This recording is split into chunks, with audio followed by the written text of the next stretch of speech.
Hello students, having discussed the conduction heat transfer through the slab and conduction heat transfer through a cylinder, now I will consider a different geometry which is a radial conduction heat transfer through a hollow sphere. Earlier, I have discussed about the conduction heat transfer through a slab and conduction heat transfer, particularly the radial conduction heat transfer through a hollow cylinder. Now I will consider the radial conduction heat transfer through a hollow sphere.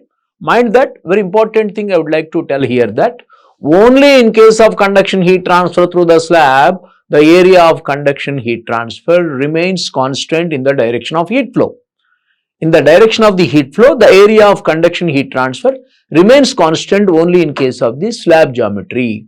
In cylinder case, hollow cylinder case, and also the hollow spherical case, the radial conduction is prevailing in both hollow cylinder case and hollow spherical case, where the radial conduction heat transfer is happening. The area of conduction heat transfer keeps changing in the direction of the heat flow. Come on, let me explain about the radial conduction heat transfer through a hollow sphere.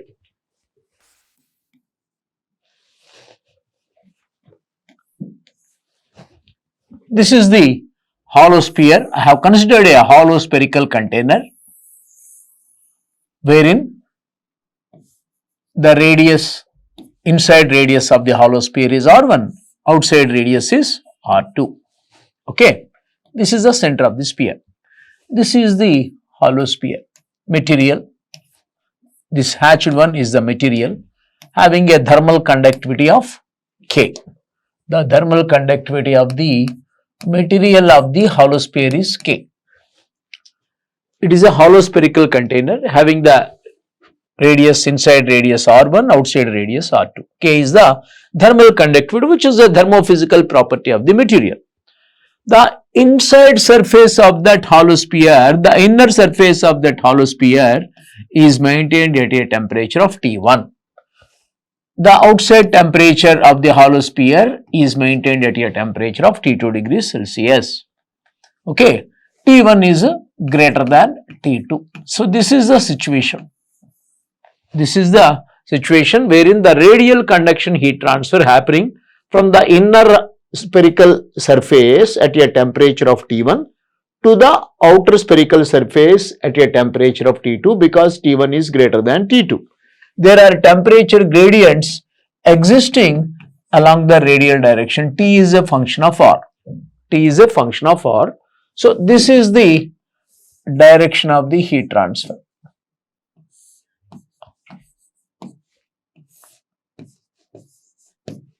The arrows indicate the direction of the heat transfer,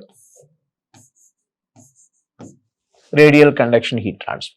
Because the temperature gradients are existing along the radial direction, heat must conduct radially outwards, because the Fourier law very clearly says the direction of the heat transfer would be the direction in which the temperature gradients are existing. Here the temperature gradients are existing along the radial direction, therefore heat is conducting radially outwards. So I will just try to write like that. Heat conduction occurs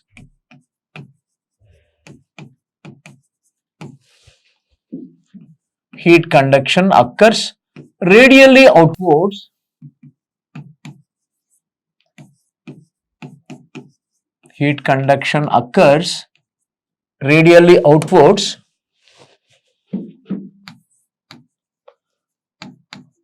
from the inner spherical surface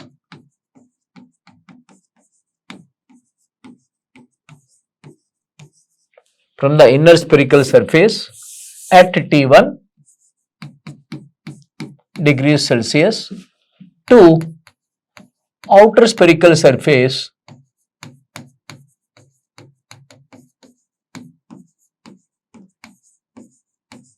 at T2.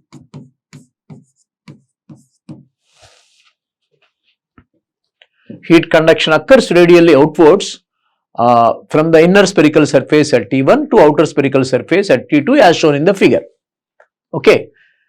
The main important distinguishing feature between this geometry and the slab geometry is, here the area of conduction heat transfer changes in the direction of the heat flow. According to the Fourier law of conduction, area of conduction is nothing but the area existing perpendicular to the direction of heat flow. So, if this is the direction of the heat flow, look at this. If this is the direction of the heat flow, this is the direction of heat flow because temperature gradients are existing along that radial direction. So, if this is the direction of heat flow, okay. So, what is the area perpendicular to that direction of heat flow at the inner surface? If this is the direction of heat flow, what is the area at the inner spherical surface? It is 4 pi r1 square. Similarly, if this is the direction of heat flow at the outer surface, what is the area perpendicular to the direction of heat flow at the outer surface? See, this is the area of conduction. So, this is the direction of the conduction Q. The arrows indicate the direction of the conduction. So, at the outer surface, what is the area of conduction perpendicular to the direction of heat flow here? It is 4 pi r2 square. At the inner surface, it is 4 pi r1 square. At the outer surface, the area of conduction is 4 pi r2 square. Okay, that means in the direction of heat flow, area of conduction is changing. Here, so here in this geometry, area of conduction heat transfer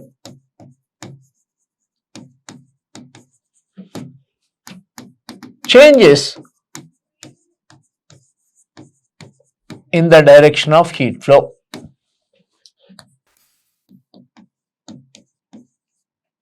Changes in the direction of heat flow. At any radius r, area of conduction heat transfer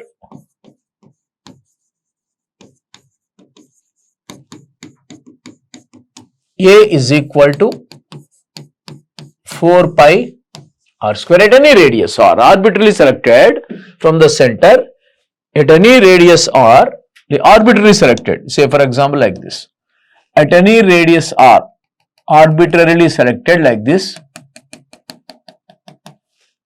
from the center, what is the area of conduction perpendicular, that green color, no, dotted. So, you can say it is the arbitrary spherical surface considered at any radius.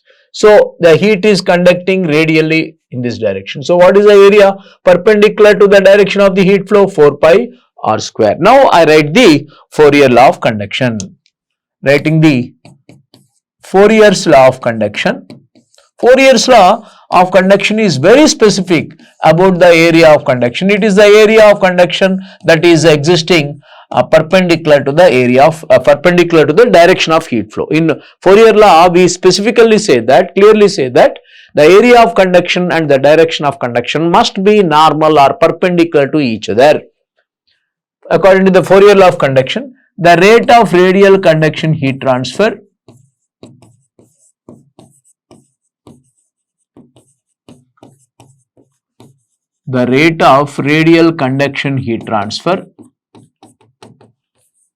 Q is equal to minus Ka dt by dr, where dt by dr is a temperature gradient existing along the radial direction. Now, I substitute this area of conduction there. What is this Q symbol? Rate of radial conduction heat transfer. Therefore, Q is equal to minus K into 4 pi r square dt by dr. This is the rate of radial conduction heat transfer. K is the thermal conductivity material. Now, in this equation, there are two variables. Temperature is a function of R with a known limits, with a known boundary conditions. At R is equal to R1, what is the temperature? T1. At R is equal to R2, what is the temperature? T2. Now, I separate the two variables, temperature and radius. Q into, I just brought this here, minus QR by dr here, minus Q into dr by r square minus 4 pi k dt. Now, you would integrate this, after separating the variables. When you integrate, if you integrate with the known limits, then the it becomes a definite integral which will not require any constant of integration. When you integrate with limits of integration, so that would not require any constant of integration. What is integral? This q, for example, this, if you just take this q is not a function of r. Q is not a function of r. That is, QR is equal to QR plus DR. Why? Why like that? For that, we have to make the assumption. So, I write the assumption somewhere. What is a routine assumption? What is a very most common and regular and routine assumption in heat transfer problems? Steady state heat transfer. In most of the heat transfer problems, particularly the gate point of view, most of the gate perspective heat transfer problems, we assume that heat transfer happening under steady state heat transfer conditions. What is the meaning of steady state? The temperature at a particular location do not change with respect to the time. That is called as a steady state. Steady state means temperature at a particular spot, at a particular location inside the body must not vary, must not change with respect to the time.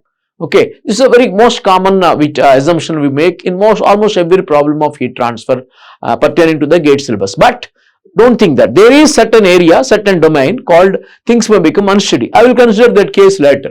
There is definitely one important case is there in the gate point of view also, which is where the conditions do not remain steady. That is called unsteady. Okay, transient. I will consider that case later. But majority of the cases we assume that steady state. Here also, assume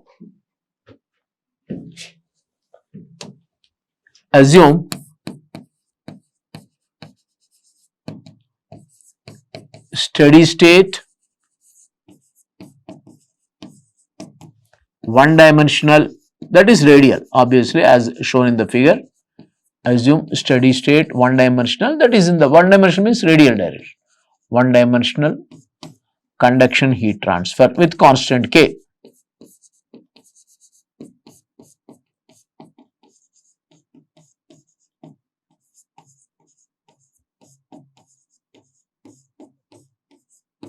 With constant K of the material. Of course, no heat generation.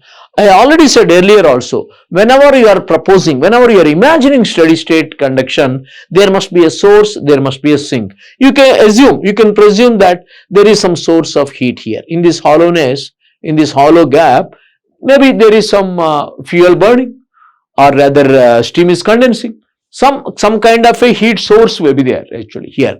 And must be a sink. Outside the hollowness, there is a sink. Sink is always there in the form of the atmosphere. You may propose an atmosphere here, which is acting as a sink, receiving heat. Then we can assume that there is a source. I said already, without source and sink, we cannot satisfy that steady state heat transfer conditions. There is a source of heat, there is a sink here, maintaining this steady state. I already said our human body is at a steady state. There is a heat generation inside our body because of the metabolism. That is acting as a source. What is a sink? Atmosphere. The human body is at steady state at 37 degrees Celsius all the time.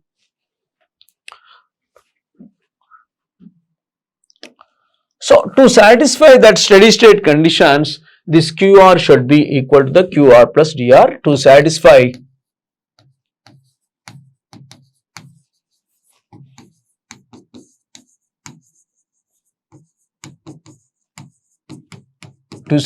steady state heat transfer conditions.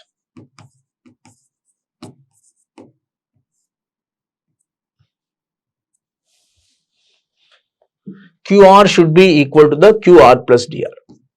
You can understand like this. We can understand this situation like, supposing if this is the hollow sphere, if you take a small spherical element, if you just take a small spherical element,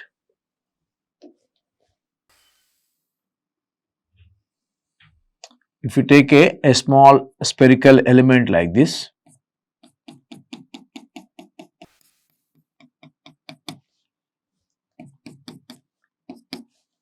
if this is the QR and if this is QR plus DR, both should have to be equal. Both should have to be equal. QR should be equal to the QR plus DR.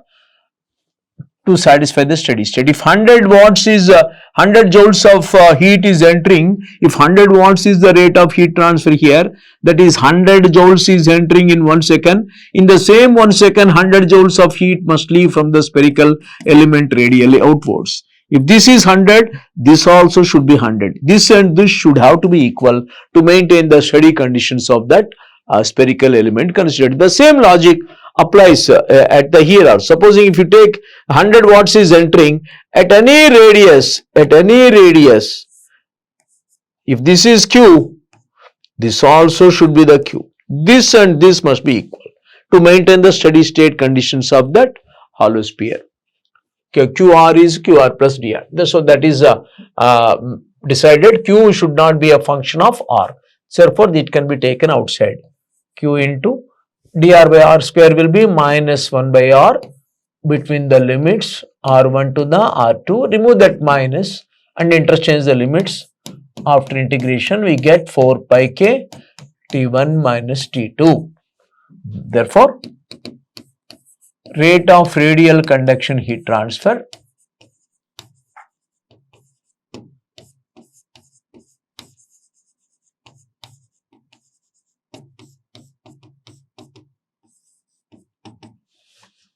(4 pi k T1 minus T2 R1 R2 by R2 minus R1).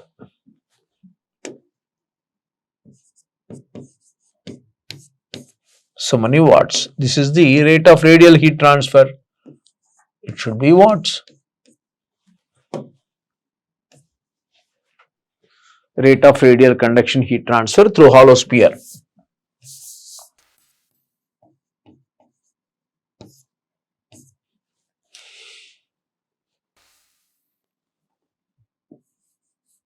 This Q symbol is for the rate of heat transfer in watts.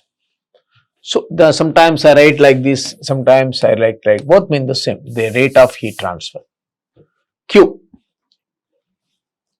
Okay, now we are able to calculate the rate of radial conduction heat transfer through a hollow spherical container having a radius, inside radius R1 and outside radius R2. Heat is conducting radially outwards. In this context, I will bring in the fourth thermal resistance. Earlier I had given you three thermal resistances, B by Ka for a slab, conduction resistance through a slab. Ln R2 by R1 divided by 2 pi KL, that is a conduction resistance offered by a hollow cylinder. Then there is a general convection resistance I had given as 1 upon HA, where A is the area of contact or area of touch between the solid body and the fluid.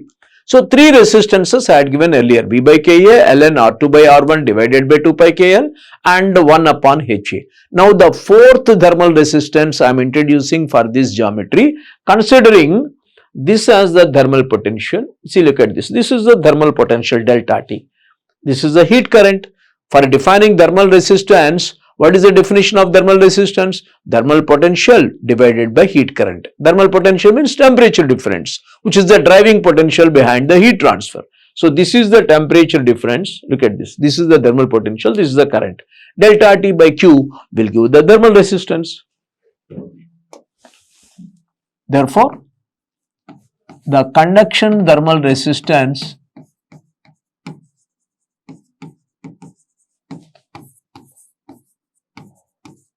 for a hollow sphere, this is the one question asked in a gate earlier, will be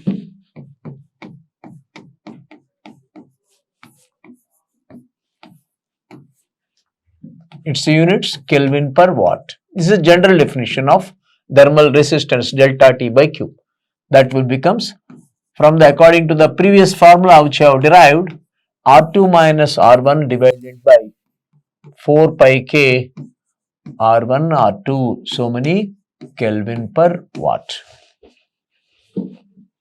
We can make the corresponding thermal resistance also.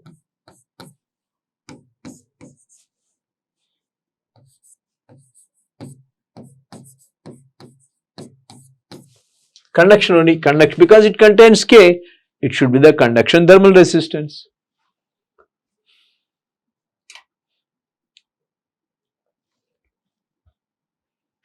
Okay.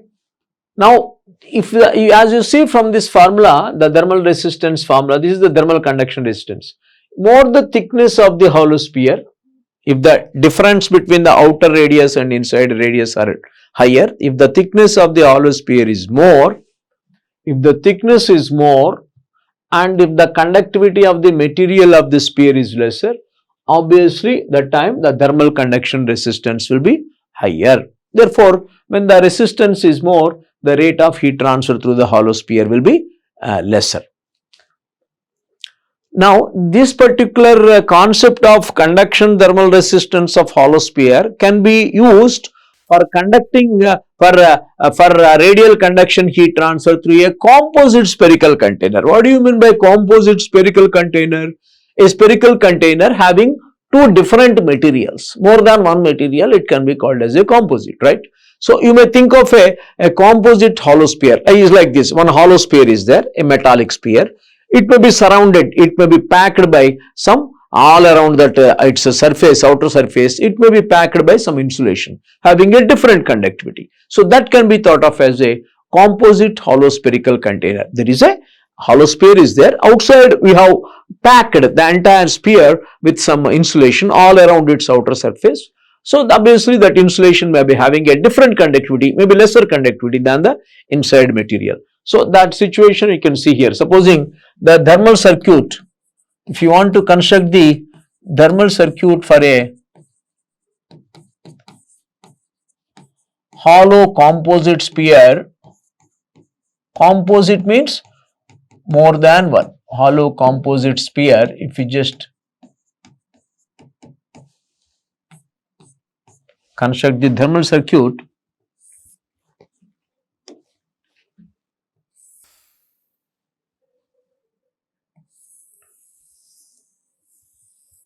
two different materials. This may be one material,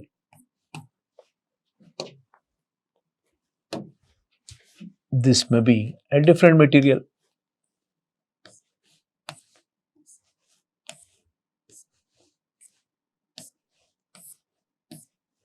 This may be K1, this is K2.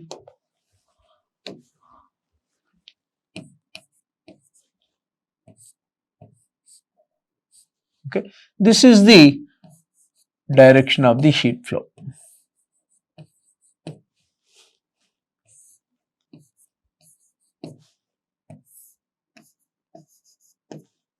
Okay, this is the direction of the heat. Supposing if this is the radius R1, this is the radius R2 and this is the radius R3.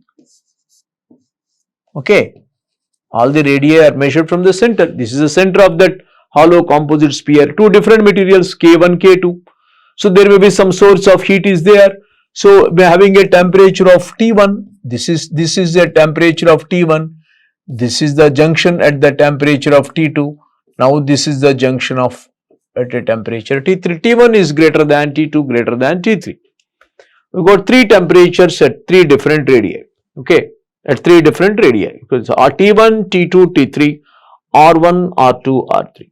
So, between T1 and T3, how many thermal resistances you may expect for the against that radial heat transfer between the T1 and T3? How many resistances? One is the conduction resistance offered by the inner material and the other is the conduction resistance offered by the outer material. Between T1 and T3, there are two conduction thermal resistances, one offered by the inner and the other offered by the outer. So, the corresponding thermal circuit will be, assuming the steady state conduction heat transfer, the innermost surface at R1 will be T1, at the outermost surface it is T3. There will be two resistances, one offered by the inner material. What is that? R2 minus R1 divided by 4 pi K1 R1 R2. This is the conduction resistance offered by the inner material.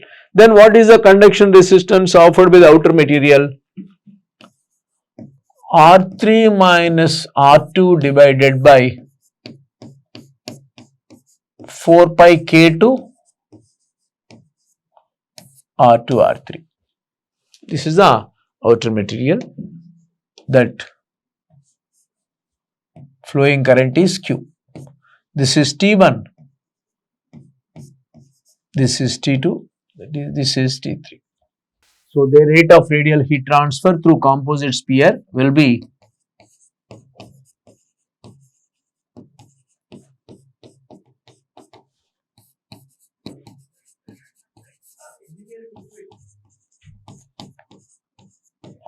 rate of radial heat transfer through that composite sphere will be total thermal potential T1 minus T3 divided by sum of two resistances. T1 minus T3 divided by the sum of the sigma. Sigma means summation. Okay. Okay. Now we have shown you three different geometries for the conduction: slab, hollow cylinder, and hollow sphere. For all the cases, I had given you the thermal resistance. But when the question comes, how do the temperature variation in three different geometries, I would like to show you graphically. Temperature variation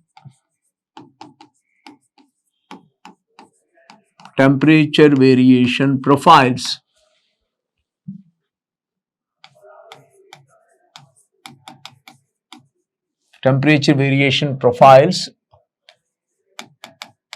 within three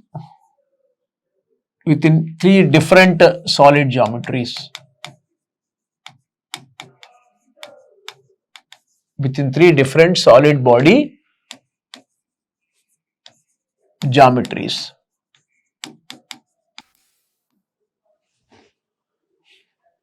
First one will be slab, right? This is the slab. This is the slab. This is the slab having a constant thermal conductivity K. If this is the direction of X, if this is the direction of X, if this is the direction of the heat flow, Q indicates the direction of the heat flow. What is the temperature variation? It will be linear. It will be linear. This is T1, T2. While it is linear, because Q is equal to minus Ka dt by dx. Area of heat transfer remains constant in the direction of the heat flow. I already mentioned for steady state, for steady state conduction through a slab, area of conduction heat transfer remains, this is the slab geometry, right? This is the slab, right? For slab geometry, the area of conduction heat transfer remains constant in the direction of the heat flow. So, Q is constant. Q is not a function of X because it is steady state heat transfer conditions. Steady state heat transfer conditions. Okay. A is constant because slab geometry. If thermal conductivity of the material is constant, implies dt by dx will be the constant. When dt by dx is constant, it means the temperature varies linearly with respect to x. dt by dx constant means the temperature is a linear function of x. Temperature must be changing linearly. That is, T changes linearly with respect to x.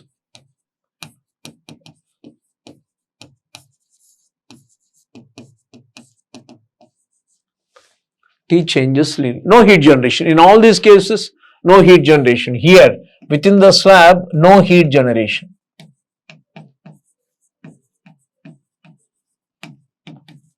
Now, when you consider the different geometry, that is hollow cylinder,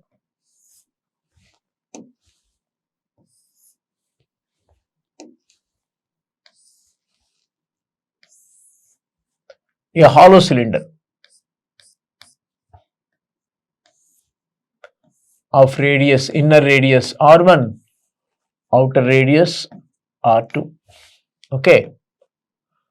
Now this is the hollow cylinder.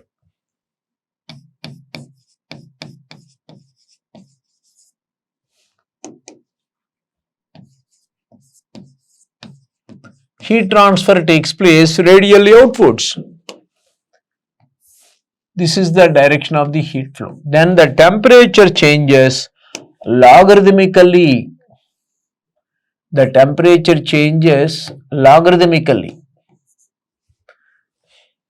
Here in this geometry, T changes logarithmically with respect to the radius.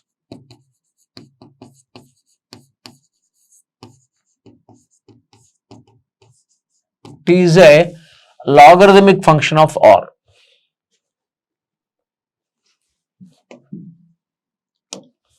It is the logarithmic function. Now, if you take the third geometry, which is a hollow sphere. If you just take the hollow sphere, this is a hollow cylinder. This is the hollow sphere. Here, the temperature changes hyperbolically. In all the cases, conductivity is constant. In all the cases, thermal conductivity is constant. In all the cases, there is no heat generation. It is a hollow spherical geometry.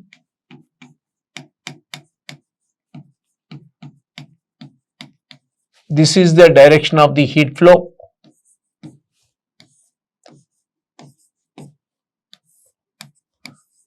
Hollow spherical geometry.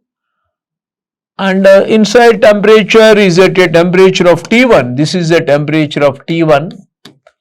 This is a temperature of T2. T1 is greater than T2. This is the direction of the heat flow, right? Now here, temperature changes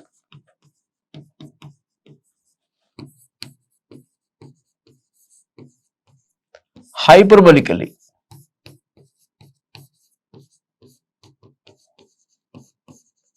With respect to radius R. Here it changes logarithmically. So, the three different variations we are observing,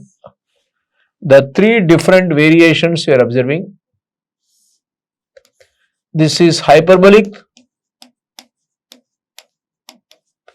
this is logarithmic, see this is logarithmic. This is logarithmic, this is linear. See, this is linear. Temperature is changing linearly with respect to the x. Here, temperature changes logarithmically with respect to the radius. Here, the temperature changes hyperbolically with respect to the radius. Sphere, hollow cylinder, and slab. Three different geometries, three different resistances. Three different resistance B by Ka, ln R2 by R1 divided by 2 pi KL. Here it is R2 minus R1 by 4 pi K R1 R2. So, three different geometries, three different conduction thermal resistances. So, three different temperature profiles we are observing. In all the cases, what is the common phenomenon is, in all the cases thermal conductivity is constant. Thermal conductivity, it is not a function of x. Thermal conductivity is constant. In all the three geometries, there is no heat generation inside the solid body. There is no heat generation inside the solid body.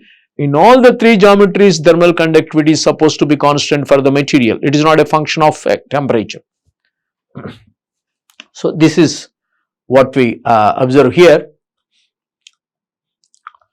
Now, having seen the three different geometries, I have already told you the critical radius concept is applicable for the spherical geometry also. What is the formula for the critical radius for a cylindrical wire? It is K by H.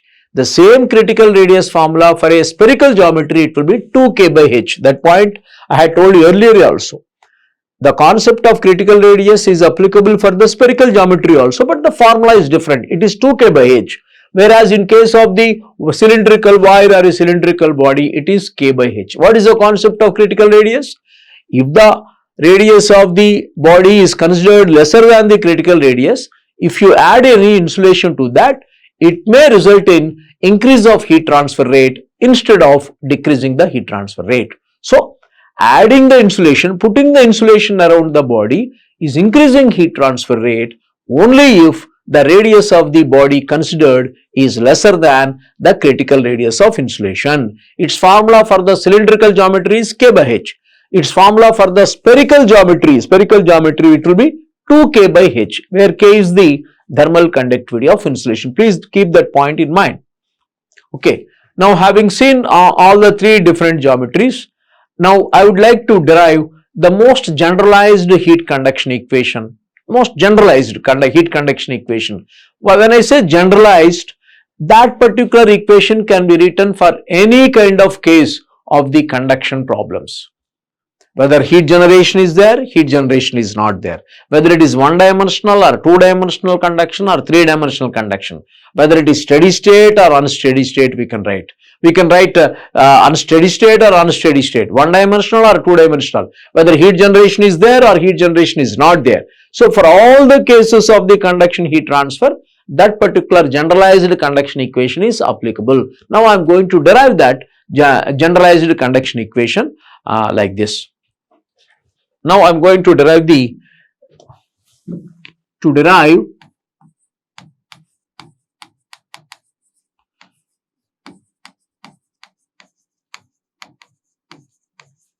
generalized three-dimensional steady or unsteady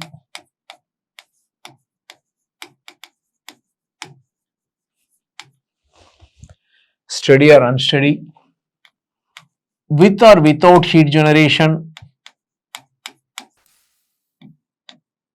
heat conduction equation.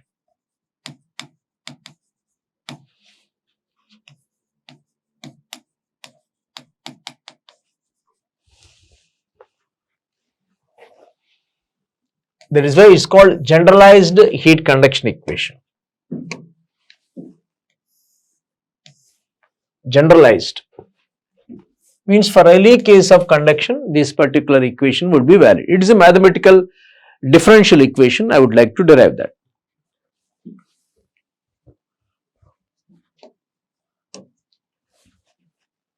I have considered a slab.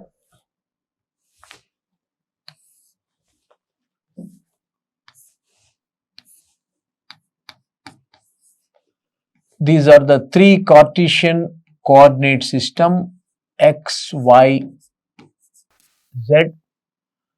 Three mutually perpendicular coordinate Cartesian coordinate system. I have considered a small differential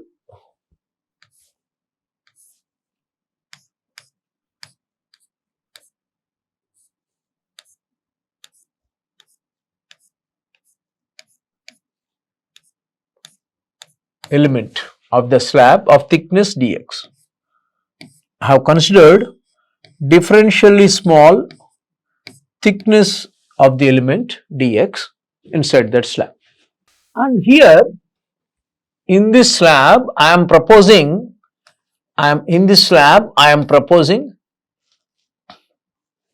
heat generation Q dot. First time I am writing this symbol Q dot. Q dot is the symbol used for the heat generation inside a solid body. How can you expect the heat to be generated, heat generation inside a solid body? We have been seeing in all the practical applications, we could generate the heat inside a body by supplying electric power. That is what you do in our geysers, electric geysers. We supply the electric power through a coil like thing, a metallic conductor, and that heat will be, that electric power gets dissipated into the heat energy. That you see, open any geyser, you will see one coil, heating coil, okay, where the electric power you supply, there is a heat generation, and that heat is convected to the water. You get the hot water from the geyser. So that is a very common routine thing, what we say in day-to-day life, in the iron box and in the geyser we generate the heat by supplying electric power. And there are some other ways also, there are some other means also. We can generate the heat by exothermic chemical reaction. Okay, exothermic chemical reaction, a chemical bed which is undergoing exothermic chemical reaction, it keeps generating heat.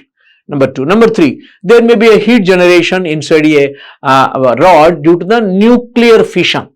Nuclear fission, nuclear means nuclear fission or fusion.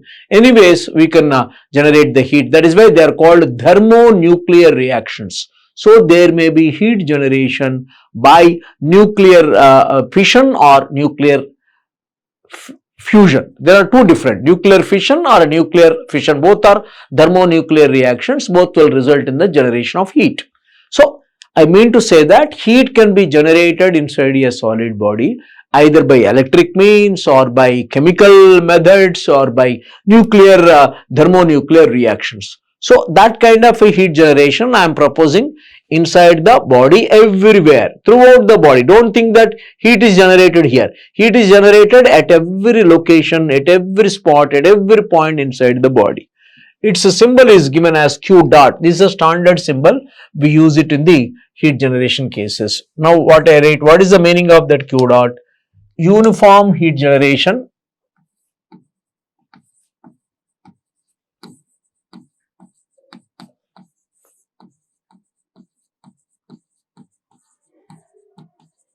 Uniform heat generation rate throughout slab, everywhere.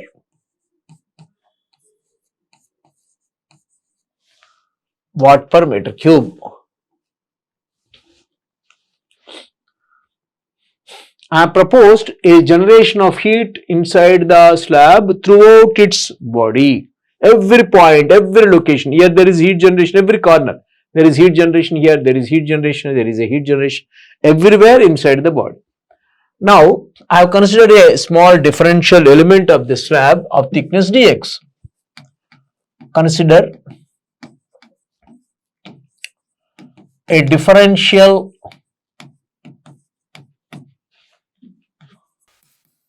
element of slab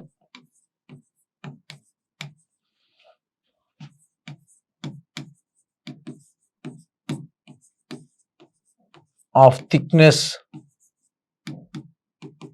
dx.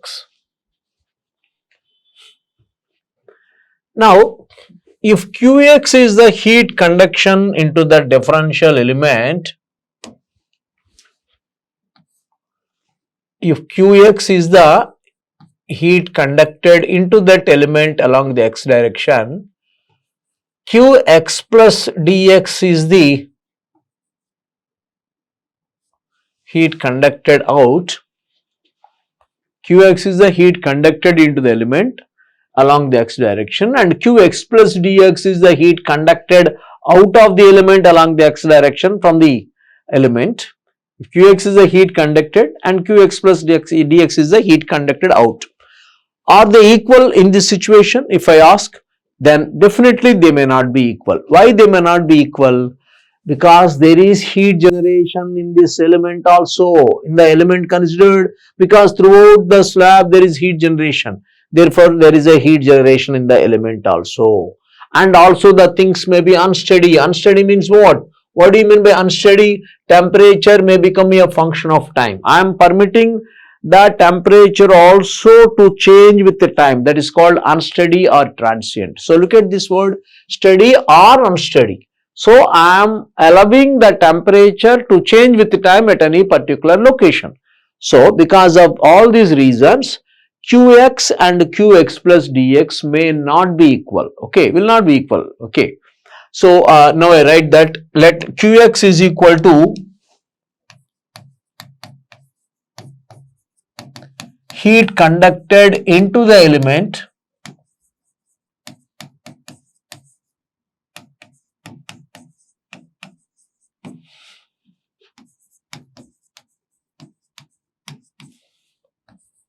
along x direction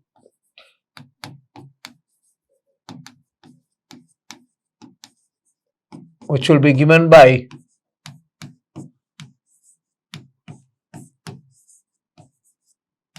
minus Ka dt by dx according to the Fourier law along the x direction.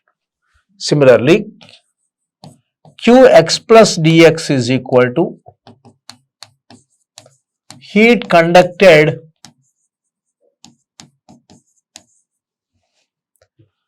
out of the element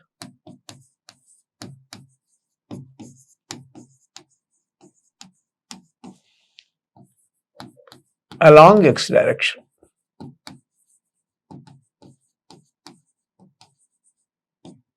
I said just now, I said they may not be equal. When they are not equal, if Qx is the heat conducted, then how to write the Qx plus dx? It could be written like this: Qx plus dou by dou x of Qx into dx. I am explaining here how I have written this Qx plus dx. If Qx is the heat conducted into the element here, I am permitting the Q value to change with x, to change, it may be Q may be a function of x. Because things are unsteady and temperature may change with the time and temperature may change with x, y and temperature, and there is a heat generation also. Because of all these reasons, I am telling that this Q may be a function of x. If Q is a function of x, if this Q, rate of heat transfer along the x direction, if that is called Qx, if it is a function of x, what is its variation for a distance of dx? What is its change in Qx for a distance of dx? That I have written here. Dou Qx by dou x up to here. Dou Qx by dou x indicates the rate of change of Qx, with respect to the x. That means for a differentially small increment in x, what is the change in Qx is given by dou Qx by dou x. If that is multiplied with dx, you will get the change in Qx for a distance of dx. If dou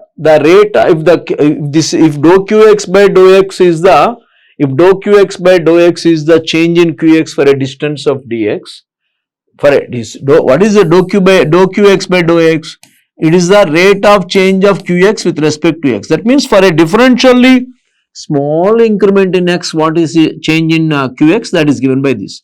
When this is multiplied by dx, you will get the change in Qx for a distance of dx. So that change I have added here to the Qx to get the Qx plus dx. You may ask why you have added.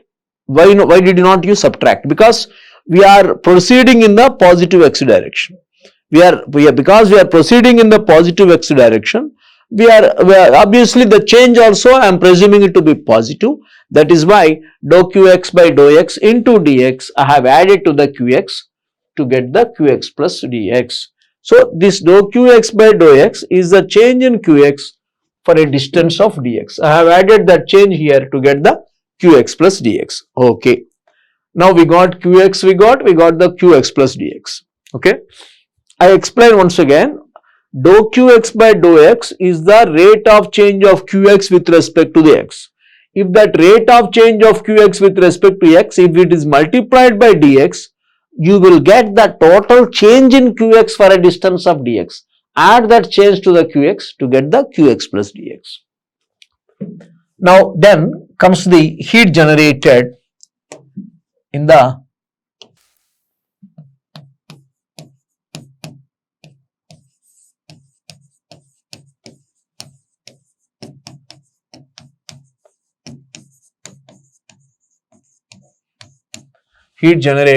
element. This will be heat generated per unit volume is Q dot, that is watt per meter cube, into volume of element. What is the volume of element? A into dx. Q dot symbol is exclusively reserved for the heat generation in heat transfer chapter, heat transfer subject. Okay, heat generated in the element we got. Now I write the energy balance or the first law of thermodynamics or the law of conservation of energy for x direction conduction through the element. Now I am writing the energy balance. How I am writing? If Qx is the heat conducted into the element, that is entering the element, there is already some heat generated in the element. There is a heat is being generated. So what is entering, what is being generated inside the element, that is on one side. What is going out, Qx plus dx, that is leaving, getting out. The energy is going out of the element. So if there is, suppose it is like this, if 100 watts are entering, if this is 50 watts of heat are generated in the element, 100 watts are entering. 50 watts of heat are generated in the element, 100 plus 50, 150. I suppose 80 watts are going out, 150 minus 80, the balance 70 should be accumulating in the element, which will be used to increase its internal energy. What is entering, what is being generated on one side, what is leaving, and that leaving energy, if it is subtracted from the entering energy and the heat generated, the balance energy will be there, no? That is being accumulated in the element for increasing its internal energy. What is entering and what is generated on one side, what is leaving, and where is the balance? The balance will get accumulated inside the element, which will be used to increase its internal energy. Obviously, that internal energy increase is manifested by the temperature increase of the element. Okay. Writing the energy balance. This kind of energy balance very frequently we write throughout this heat transfer subject. Writing the energy balance for x direction conduction through element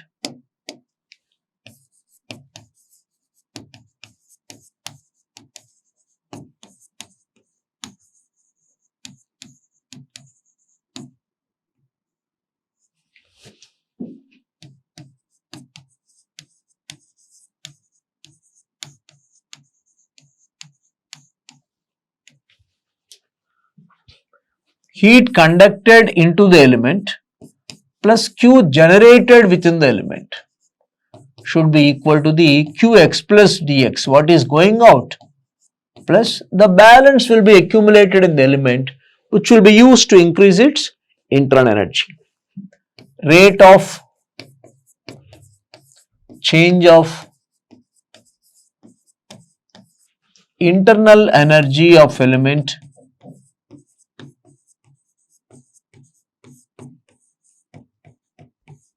with respect to time. Rate of change of internal energy of element with respect to the time. That is Qx. What is the Q generated there? Q dot into ADX. What is going out? Qx plus dou by dou x of Qx into dx plus what is the rate of change of internal energy? Dou by dou. First time I am using the time, tau symbol tau. Tau symbol for the time. What is the internal energy of the element? mCpt.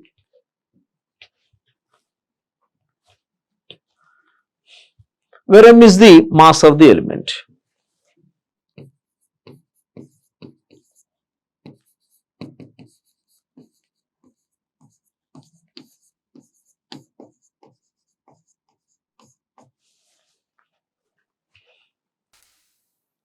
What is the mass of the element?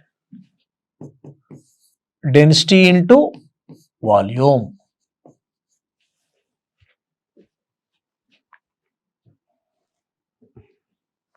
Density A into dx is the volume, into density is the mass. Tau is the time. Please note that this tau symbol, it means it is the time in seconds. This tau symbol I always use it in time in seconds.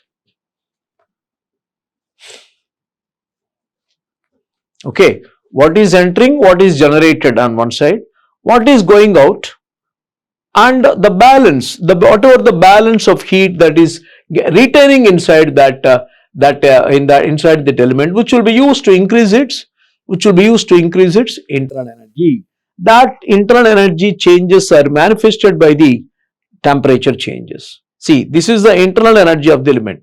Somebody may think that why you are writing Cp, why don't you write this Cv? You could write anything. For solids, Cp or Cv or S all mean the same. Cp or Cv or S all mean the same as far as the solids are concerned. Solids have only one specific heat.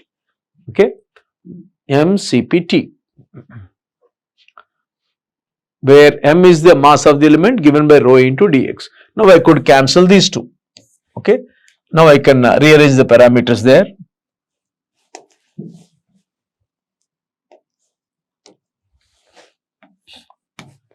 Q dot into ADX is equal to, I am writing dou by dou x of, what is that Qx? I am using the Fourier law, minus Ka dt by dx into dx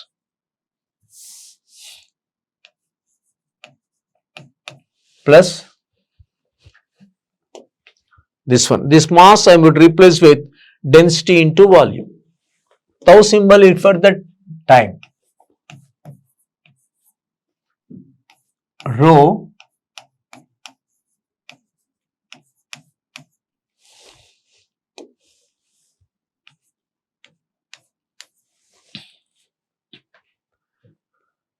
so all these things will get cancelled here. ADX, ADX, ADX. Now you can rearrange the parameters. There K could treat K rho Cp or treat all thermophysical properties. K rho Cp as thermophysical constants.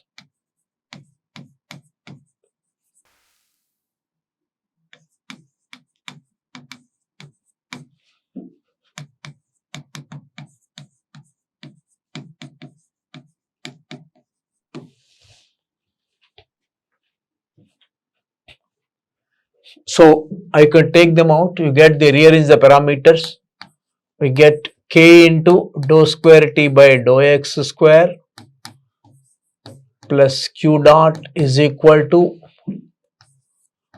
rho Cp into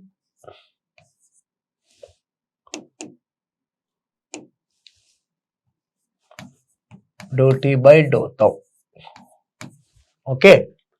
Now this is the generalized, this is the heat energy balance equation. This is the energy balance consideration only bothering about the heat conduction occurring along the x direction. Only I have selected the heat conduction happening in the x direction, but there may be the simultaneous heat conduction occurring along the y direction and also the z direction simultaneously at the same time. There may be a heat conduction happening at the same instant of time. While the conduction happening along the x direction, there may be the conduction along the y direction, there may be the conduction along the z direction also. All the three directional heat conductions may be occurring simultaneously at the same instant of time at a given point through the slab. Okay. I repeat once again, just like heat conduction happening along the x direction, at the same instant of time, there may be the heat conduction along the y, there may be the heat conduction along the z. In case if there are temperature gradients are existing along the y direction and z direction. So, if you generalize this heat conduction for which is happening along the x direction, y direction and the z direction, if you generalize this energy balance, if you generalize this energy balance for all the three directional heat conductions occurring simultaneously at the same instant of time along x, y and z directions, we could similarly write like this. Similarly,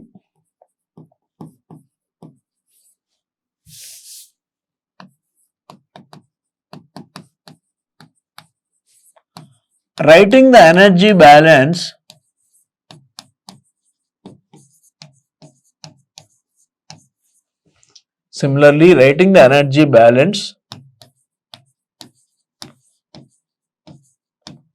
for all the three directional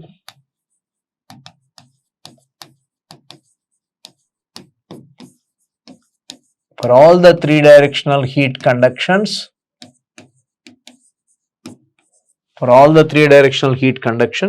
that are occurring simultaneously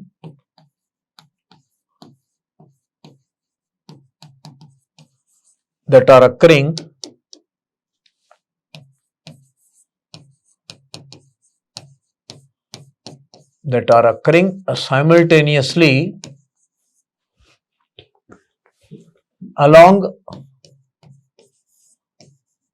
x, y and z directions,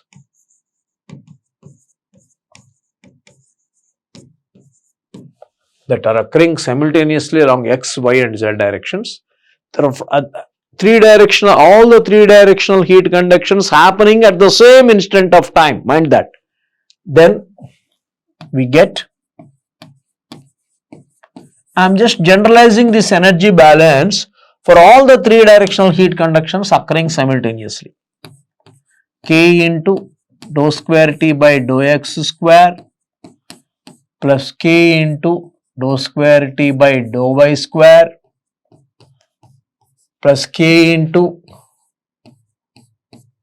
dou square T by dou z square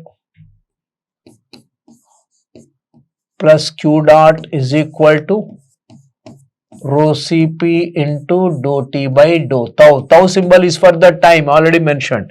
Divide throughout with K. K is the thermal conductivity of the material. In fact, if you just look at that, there are totally three thermophysical properties of the material which are treated as constant. That is the only assumption I am making here. What are the three? K, rho and Cp. Divide throughout with K.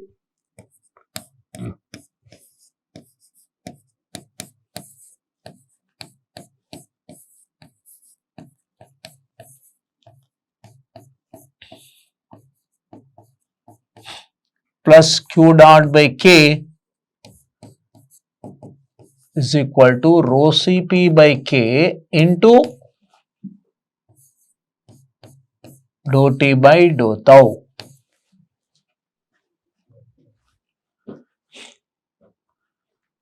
Q dot is only for the rate of heat generation per unit volume. In this context, I will define one new property, one new thermophysical property called as thermal diffusivity of material. I define like this: thermal diffusivity alpha is a very important thermophysical property of the material, defined as the ratio between thermal conductivity of the material and the thermal capacity or the heat capacity. Okay, I define new thermophysical property here. Defining thermal diffusivity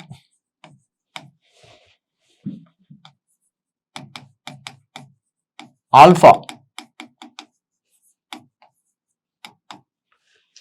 a thermophysical property of material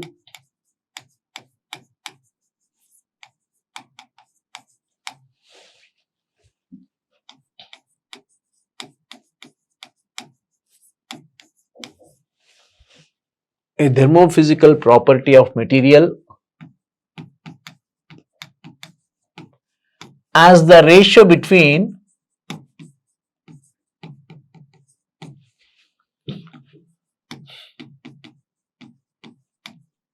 thermal conductivity of material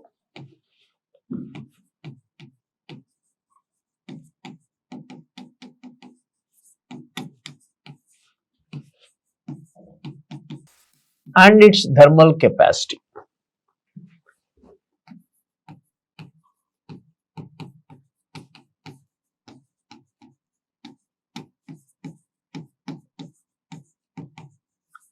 That is, alpha is equal to K by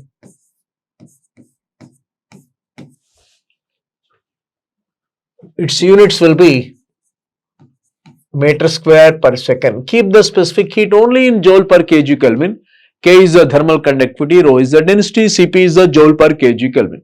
Okay, alpha is the thermal diffusivity. Okay, ratio between K by rho Cp having the units of meter square per second. What does it physically means? some of you may think that what is the physical significance of alpha? How did they define the conductivity? Conductivity is the ability of the material to allow the heat to get conducted more rapidly, more quickly through the material. If conductivity is more, alpha will be more. Similarly, this rho Cp, what is this rho Cp? Thermal capacity, heat storage ability. This rho Cp is the heat capacity or heat storage ability.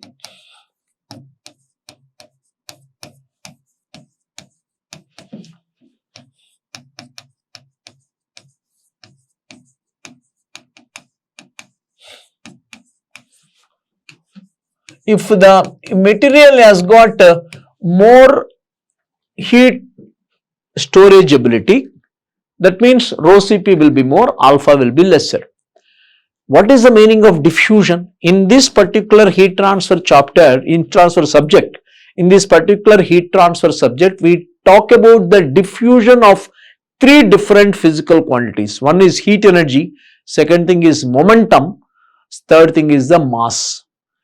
After all, heat transfer is the subject of three diffusion rates: mass diffusion, momentum diffusion and heat energy diffusion.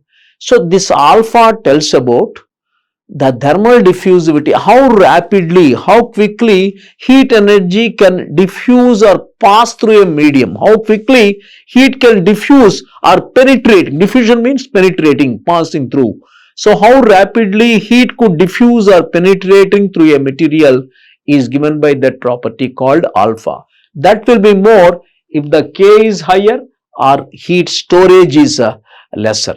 If the material has got lesser storage, lesser heat storage ability, when it cannot store, obviously it has to allow the heat energy to pass through the medium or penetrate through the medium. In such case, alpha will be more.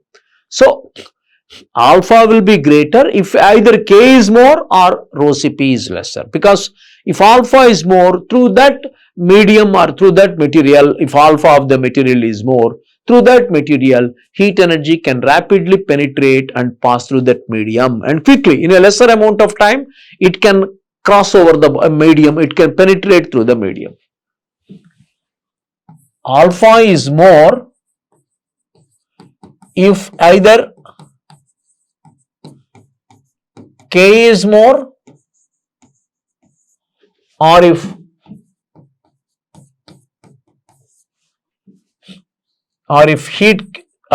rho Cp is lesser, or if rho Cp, that is heat capacity, is lesser. Okay. So, alpha is talking about the thermal diffusivity of the material, which tells about how quickly, how rapidly heat energy can penetrate or pass through a medium or pass through a material. Alpha tells about the ability of the material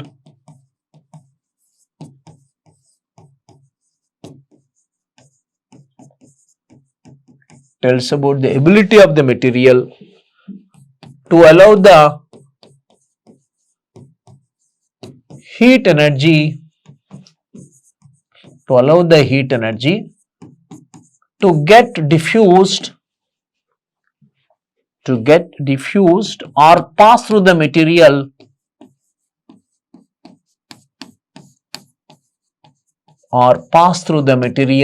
more rapidly.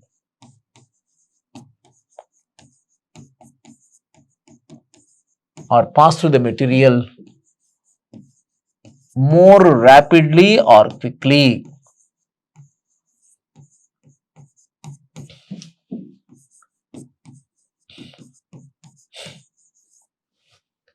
More rapidly or alpha is greater. That means heat energy, it takes lesser amount of time to penetrate through the medium or to flow through the medium. If alpha is more, the heat energy can rapidly diffuse through the material or can penetrate through that material or the medium. Okay, that is the physical significance of alpha. It has got the time. Alpha will be there, one important dimensionless number later we discuss. I call it as the Fourier number. Fourier number contains this alpha. That is why that Fourier number, which we bring in an unsteady state heat conduction called transient heat conduction, we bring in one important number called as the Fourier number. There this alpha will be there. Okay. So substituting that alpha there, therefore what we get is the substituting that alpha there, finally this is the generalized heat conduction equation.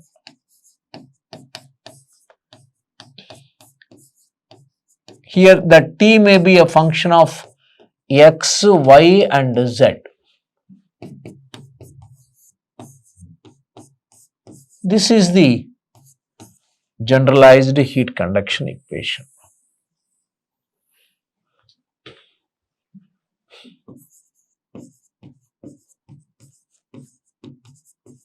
Three-dimensional.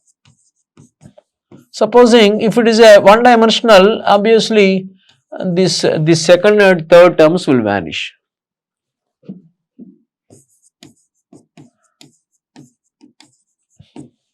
Supposing if there is no heat generation, this Q dot will be 0. Please consider this Q dot only if it is mentioned in the problem. Please consider this Q dot only when it is given in the problem that there is heat generation inside the body. Otherwise, you can presume that Q dot is 0. Okay. This dou T by dou tau is also called as rate of cooling or heating of body in Kelvin per second. If it is negative, then obviously cooling, rate of heating or cooling of body.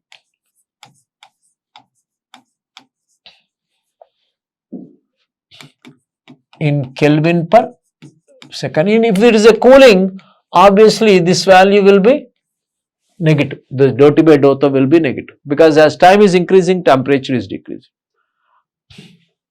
Okay. In case if there is no heat generation,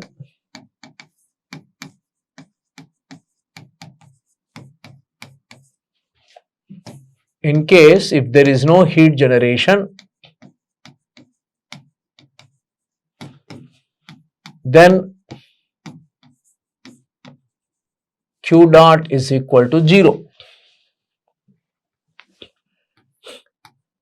And if conditions are steady,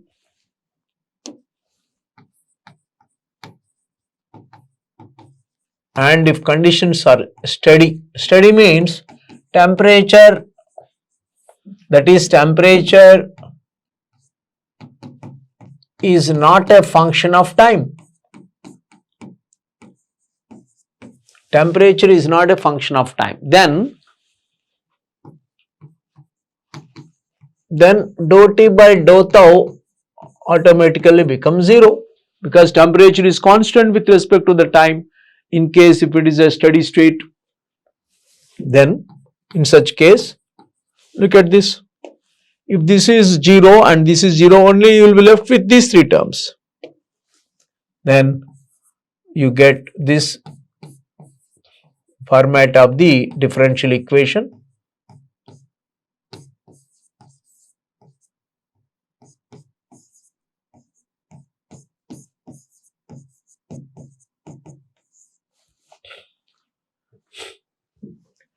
Implies it is called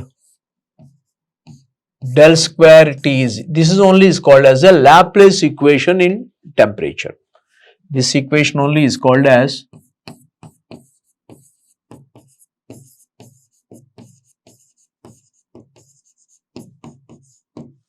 Laplace equation in temperature. So the Laplace equation will indicate, what is finally the Laplace equation indicate? Three-dimensional steady state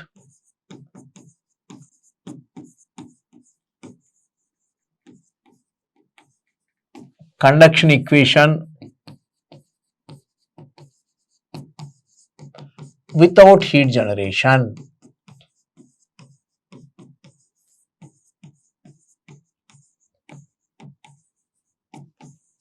three-dimensional steady state conduction equation without heat generation. That is called as the Laplace equation in temperature. Del square T, the del is called as the Laplace operator. Alpha. So, the new things what we have defined here is alpha. Alpha is very, very important thermophysical property. It tells about how rapidly, how quickly, how fastly the heat energy can penetrate or diffuse or pass through a medium or the material. If alpha is more, I can say heat can quickly penetrate through a medium. Penetrating means passing through. It through a medium, it can easily, rapidly can penetrate and leave it through the other end in a lesser amount of time. Okay. So, this is the generalized heat conduction equation which can be applicable for any case. If there is no heat generation, Q dot is 0. If the conditions are steady, temperature is not a function of time. So, some parameters may become 0. If it is a one-dimensional, dou square T by dou y square will become 0. Dou square T by dou z square will become 0. If it is one-dimensional conduction, that is along the x direction. Okay. So, for all the situations of the conduction, this is valid. Only assumption we have made is all the properties K, rho and Cp, conductivity, density and specific heat, all three properties are assumed as constant for a given material because they are the thermophysical properties of the material which are assumed as the constant.